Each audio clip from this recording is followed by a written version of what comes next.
Welcome back to A Story to Tell from the campus of Dixie State University. It's nice to have you with us again. We're talking with Ray Robinson.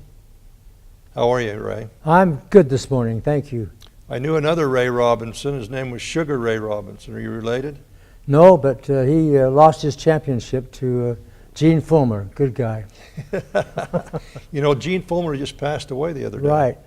So did Jay, Yeah. his brother. Well, tell me a little bit about yourself, who you are, where you came from. Well, I was born in Salt Lake City a few years back, 1926. I lived there most of my life. Ruby's and my marriage was a second marriage. When I met Ruby, we moved to Park City, Utah, where we enjoyed the Park City life and commuting back and forth to Salt Lake. Ruby had 4 kids and I had 4 kids, and we adopted one. So we had 9 kids to start off our married life 49 years ago. It's been a great life, and we've enjoyed each other, and we've retired to St. George about 1994 and lived here since. My business, do you want to know about my business? I had a business, door and hardware, commercial doors and hardware. We specified with the architects doors and hardware to move people through buildings and to protect them with the safety codes and the fire codes. And then we would help them with their specifications.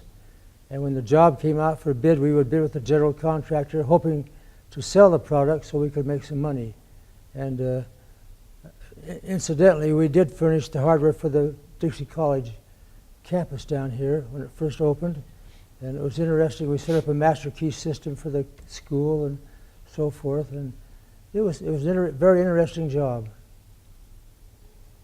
Where did you go to school? University of Utah. I've heard of that. My allegiance now, though, is to Dixie State University. Since I've been down here, we've been affiliated with several things, and when I had an opportunity to do some contribution to something, I gave $300,000 to Dixie State University and to the Dixie Regional Medical Center. So I'm involved financially, and I am involved spiritually with Dixie State. I enjoy this college and this university. It's a great institution to have here. How did you meet your wife? I had a branch office in Boise, Idaho. She was the office manager for an insurance company, and they had some problems with their keying system in their building, and so I went over with my branch manager to help straighten out their locks and keying problem, and she happened to be the keeper of the master key. And I was single at the time, and my first wife has died, and she was a pretty lady, and I said, are you free for dinner tonight? And she says, well, yes. And that's how we met. We fell in love pretty quick, and it's been a wonderful marriage all these 49 years. How long after you met her were you married? Oh, probably 6 months. Well, that's a fairly decent courtship. Yeah. And you adopted a child? We've adopted all her kids. They're all our kids now. We don't refer to them as hers or mine. They're all ours. And we have 32 grandchildren and 45 great-grandchildren and 6 great-great-grandchildren. So we have quite a family. And they're all over the country. They're scattered all over, and great to have them. What was the name of your company? Rio Grande Building Products. And you provided the locks and for The construction? doors and the hardware for these buildings that we're sitting in now. What advice would you give young people today? Well, a couple of things that I remember. I guess maybe my dad told me once. He said, "Speak softly with reply softly he said, a soft voice dispelleth anger. And I thought about that. You know, everyone has disagreements, and everyone has opportunities to disagree with each other. And sometimes we raise our voices. And when you have a disagreement, if you raise your voice, they raise their voice. It's amazing. A soft voice dispelleth anger. And if we have a disagreement, if I reply with a soft voice, all of a sudden the disagreement kind of lessens. And I've learned that I can get along with people by not trying to outshout them or outdo them, but by replying with a soft voice. That's one of the things that I've learned in my life. Other thing I learned in my life is I was an only child. And an only child is a lonely child. And all you mums and dads out there, please don't only have one child. My mother was a German lady who had some German background, and they didn't believe in non-blood children, so she would never adopt anybody. And I used to beg her, Mom, please adopt somebody so I can have a brother or a sister. And she said, we don't do that. And we're happy we have a big family because the brothers and sisters interact with each other, and it's a good experience. What brought your family to Salt Lake? Well, I was born and raised there. But your parents, what brought them there? I guess the church probably did. My dad was a Davis County Robinson. They settled in Davis County. My mother came from Minnesota, and my dad met her on his mission. Where did he go on his mission? He went to, it was called the Eastern States Mission then, but he met her somehow through missionary activities. I'm not sure on his mission, but he met her somehow through missionary activities, and he actually baptized her. She was not a member of the church. She was a Methodist when he met her. And they moved to Salt Lake, got married in the temple in Salt Lake, and moved there. Tell me about your children. Well, we have a variety, of course.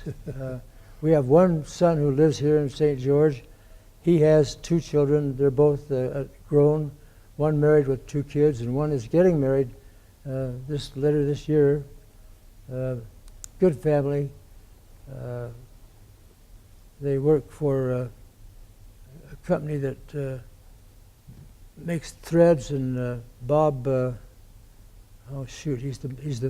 He's my son's boss, and he's my son's bishop. So he's got a two-way line of authority on him. But he enjoys his job. He enjoys St. George, and I have a son in Colorado. I have one son in Salt Lake. One daughter in Boise, daughter in California. Let's see, where are we? Got one in Virginia, Oregon and Washington. They're scattered all over, but we do get together once in a while, though not very often. But being so scattered and them having their own families, they of course get together and have their own family reunions. Well, you have a big family. It is a big family. It's kind of hard to keep track of all of them, but we try. What's the biggest challenge in a blended family? Well, I think our challenge was the fact that we wanted to say we now are one family. We're not two families, we're one family. And we don't treat each other as hers or mine or yours. They're ours. And we told the kids they're now, all the kids we were adopted, they were adopted. They're all Robinsons now. And that's not demeaning their former name or family or dad, but we made the choice to make a family, and we wanted them to make a choice to make a family, and so we are the Robinson family. I think that's the first obstacle to overcome, is to take away the separation. We're now one, and let's be one, and that's kind of worked out well for us.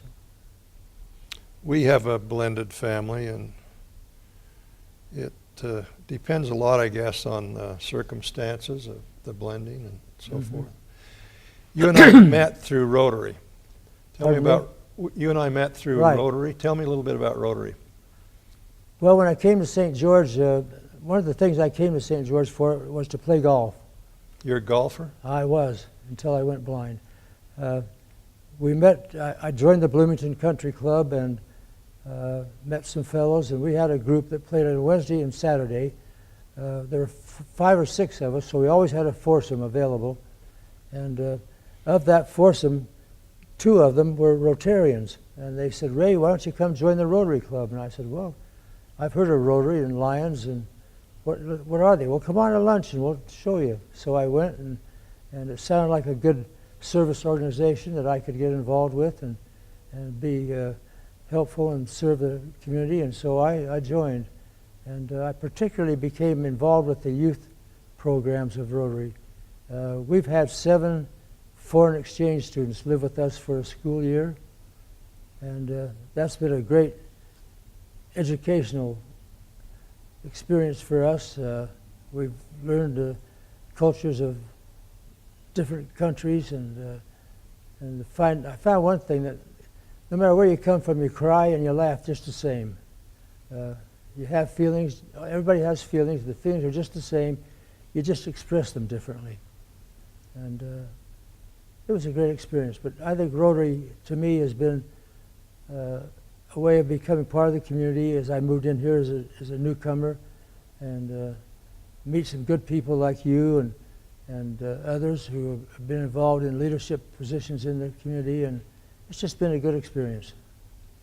Now, you lead the singing there. Yes. Tell me about your music career. Well, I'm really not a musician. I enjoy music, and I've over the years I've sung in choirs and quartets and just kind of amateurish sort of things. But I enjoy music, and someone said we ought to have a song in Rotary to open our program, and so I said, "Well, I'll lead a song." Well, I've never led a song in my life. I guess I have, but I'm not a director. But I get up and wave my arms, and everybody sings with me, and we enjoy the singing. You sang in some choirs and singing groups? I've sang in some ward choirs. I've sang in some school choirs and some quartets. I was in school. I was in a fraternity in school, and we had a quartet that I sang in. Well, what else? You say you're blind. How blind are you? About 4 years ago, I started to. No, I couldn't see. I couldn't see the ball when I hit the ball where it went, and I couldn't see street signs. And went to the eye doctor, and they did an examination and said, "Well, you've got macular degeneration." And they said that's where the receptors in the back of your eyeball receive what the image is and send that image to your brain. It says, "That's Lane Ronnow." Well, I can see the outline of Lane Ronnow, but I can't see your eyes, your nose, I can't see details. I can't read without a magnifying glass. I can't drive. I'm not able to drive anymore. Can't play golf, obviously. It's a disease that they have no cure for. They can arrest it, and I hope they've got it arrested to the point where I can still get around and I can see the clouds and the mountains and the trees, and that's nice. But I can't see detail.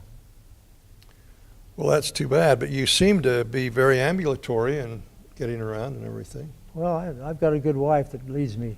Tell me about your wife. Ruby is an Idaho girl. She's a farm girl, married a city boy, and we've mixed that culture very well. She's just a sweetheart as far as a wife and a mother and a grandmother is concerned. She's one who does things without being asked very often. Sometimes I have to remind her about something she's forgotten, but she says, "Well, I don't know. You remind me." And I said, "Well, I don't know. I've forgotten too." So You work well together. yeah, we forget together. But she's a great wife to me and a great mother to our kids, and just a good person to be around. Great cook, great cook. They say that every man marries above himself. Is that true? I did, yeah. I guess we're lucky that way. Yeah, we sure are. What things is the Rotary doing right now that they might need some help on? Well, I think we need to find a local project. A few years ago, we did the Rotary Bowl, and I don't know, were you involved here when we No. did the Rotary Bowl? And it was when Dixie College was a junior college, we would have an annual first week in December Rotary Bowl, where we invited an outside team that came to come in who was had a winning record and have a football game. And we'd go around the community and raise money, selling tickets and selling souvenirs and so forth. And we would raise about $25,000 every year and involve the community. Well, when they joined the NC2AA, the NCAA came to us and said, well, you can continue the Rotary Bowl, but it'll cost you $30,000 to us, to NC2A, to continue the Rotary Bowl. And we said, what? Why? Well, that's just the way it is. So we didn't have $30,000. We would have done all the work and given them all the money. We need to pick up some kind of a project, I think, here in town, again, to identify the community and involve the community in our activities. I've only been a member of Rotary for a couple of months or so, and I hear about the Guatemalan thing. Yep. What's that all about? Well, someone found the need for stoves in the huts. They cook in an open pit fire in their huts, and of course the smoke fills the hut, and they get lung cancers and lung diseases and uncomfortable and unhealthy situations. So we found a way of building a steel stove that could exit out the roof, and they've put in somewhere around 1,000 stoves over the 3 or 4 years. It's a great project, but again, it's in Guatemala. And you said, what can we do for Rotary here? Well, I just feel like we're very strong nationally and internationally, but we're not very strong locally. I'd like to see us pick up some project locally here. Is that the general attitude of Rotary internationally, that we do things elsewhere and not in our own home? No. I think it's a broad scope of activity, local, national, and international, and we should be involved in all three areas. For example, one of the local things we did was the park over where the skateboard park. We sponsored that, and the city funded it with the money, and we did the work. That was a good project. So there's all three areas, and we should be involved in all three areas. Polio Plus is an international where we, by getting vaccinations, in some areas, countries where nationalities like America or Russia or something could not get in, the Rotary could get in, because the Rotary was a non-political entity. And because of that, Rotary was able to eradicate polio in almost every country now. It's almost gone. Well, that's very interesting. What advice would you give young people? Well, I think young people will not like to hear me say this, but I wish they'd change their music. They're even like less what I say. I don't think it's music anymore, it's noise. Well, I'm sure that my mother and dad probably said the same thing to me about our music, but I think the important thing for young people is to become educated with a well-rounded education. I think not narrow, but some college experience I think is important. Be involved with your family and respect your family. Be involved with your community wherever you can be involved. I think kids nowadays are getting involved with community activities, maybe more than I did when I was a youngster. And I think that's good. I think kids need to become involved with what's going on about them and help serve others by serving their communities and serving their families. Spend less time on their gadgets. On their gadgets, yeah. You adopted a child. Was it a girl or a boy? A boy. Boy. How did that come about? He was I guess you would call him an abandoned child, and one of our daughters, Ruby's daughter, before we were married, was kind of the nanny for him. The state had put him out under Ruby's family's care, and he was only about 3 or 4 years old.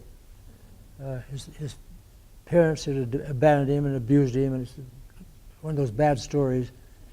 And so when Ruby and I met, we said, "What are we going to do with Pat?" And I said, "Well, bring him along. Let's adopt him too."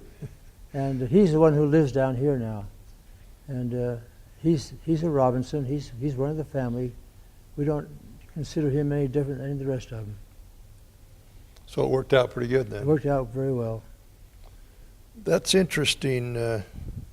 I talk to a lot of people, and some of them have adopted children. And other people, I talked to a fellow, well, he talked at Rotary on his heart transplant, Right. Roger. And he wasn't able to find out who he got the heart from. And this is the same type of situation we're confronted with sometimes with adoptive children, not finding out who their parents were. Is this something that should be changed, or, you know? Well, of course, our adopted son knew who his parents were, but he wasn't old enough to really know them.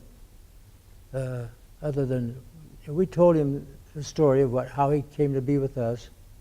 He knows his background. I think if they become adopted to a new family, then that should be their family, and their old family should be goodbye, thank you. I don't think you can have two families. Well, that's a good approach to things, I guess. Do you have any regrets in life? Oh yeah, but I'm not going to tell you about them.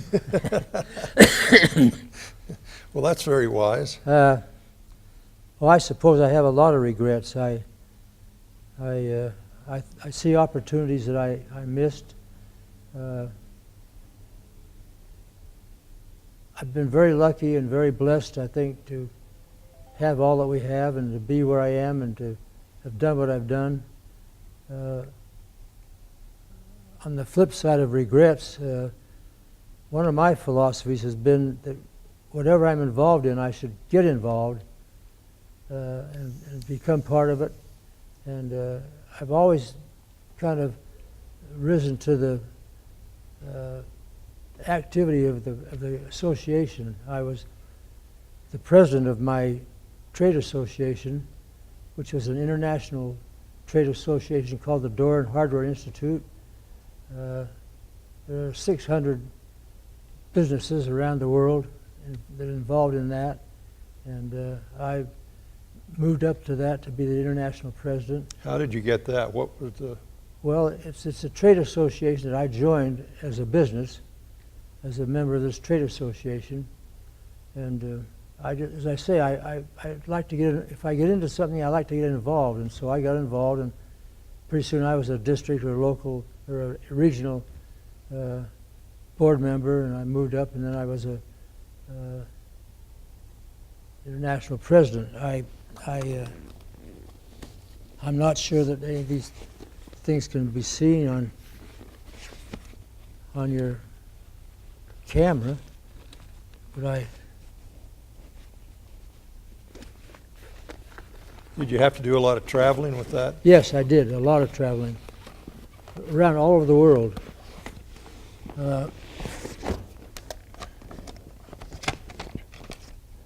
This was the year I was elected president, and whether or not that shows in the How long ago was this? 40 years ago. We all look different when we're younger, Yeah. I guess. And because I did so much traveling, I learned how to fly. Oh, we should be talking about that. And I had What my kind own, of a plane is that? it's a Bonanza, Beach Bonanza? Beach Bonanza. How many hours do you have flying? Oh, I had a few thousand. And then as my sight got to where I was diminishing, I had to quit that too. But that's okay. Did you own your own airplane? I own my own airplane. Beach yes. Bonanza? Beach Bonanza.